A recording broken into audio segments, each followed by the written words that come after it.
Long ago, deep in the thick heart of an uncharted forest, there was a strange kingdom called Okurume. It was unlike any other land, for every man, woman, and child in Okurume had one blind eye. Their left eye was a clouded white orb, lifeless and pale, while the right eye alone could see. Only the king, Okurume, had two perfectly clear eyes. The people worshipped him not only as a ruler but as a divine being, believing that his double sight meant he could see both worlds, the land of the living and the land of the spirits. They feared him. They adored him. They obeyed him without question. The curse's origin. No one in Okurume could remember a time when they had both eyes working. The elders said it was the will of the gods. Some whispered it was a punishment. But the real story was one no one dared to speak. It was said that centuries ago, the first king of Okurume made a deal with a shadowy being called Ezenwanyioka, the White Queen of the Underworld. In exchange for wealth and power, she demanded the left eye of every child born in the kingdom for all eternity. But the king himself and all future rulers would be spared. They would keep both eyes so they could watch over the living and the dead, serving her will. A festival of shadows. Every 10 years, the kingdom celebrated the Festival of the Seeing King.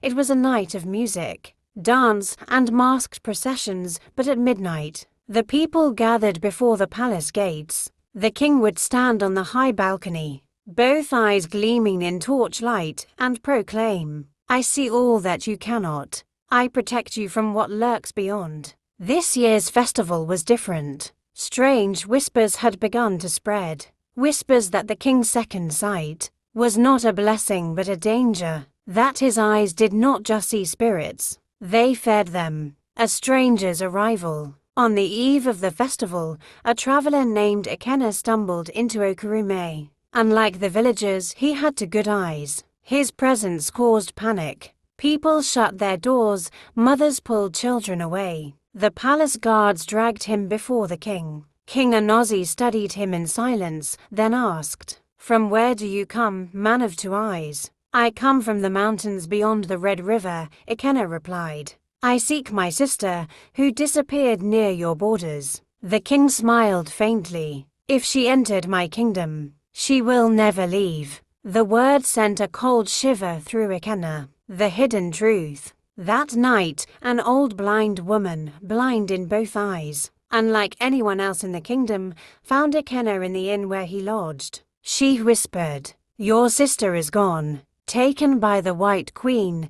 The king feeds her with eyes. That is why we are as we are." She explained that every year, before the festival, the king's guards kidnapped outsiders or even locals who tried to flee. In the deepest chamber beneath the palace, their left eyes were offered to the White Queen. It was said that if ever 3 people with 2 eyes stood together in the kingdom, White Queen's grip would weaken and the curse might shatter. The night of the festival, at midnight, the drums pounded and the people gathered. Torches lit the square, casting long shadows. King Anozi stepped onto the balcony in his golden robe, his two perfect eyes scanning the crowd.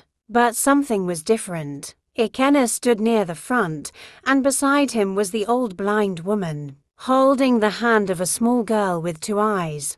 Gasps filled the air. 3 people with 2 eyes standing together. The king froze, his face tightening. The sky darkened. The torches flickered. A voice, cold and sharp as broken glass, echoed, "Anozi, you have failed me." From behind the king, a tall, bone-white figure emerged, the White Queen herself. Her long hair floated in the windless air, her fingers sharp like spears. She looked down at the 3 and hissed, "The breaking of the curse." The White Queen lunged, but the crowd, seeing their chance, surged forward. They ripped off their masks, lifted their one-eyed faces to the sky, and began chanting the forbidden words the old woman had taught them. The ground shook. The palace walls cracked. The king screamed as his second eye burst into white smoke. The people's blind eyes cleared one by one, sight flooding back after generations of darkness.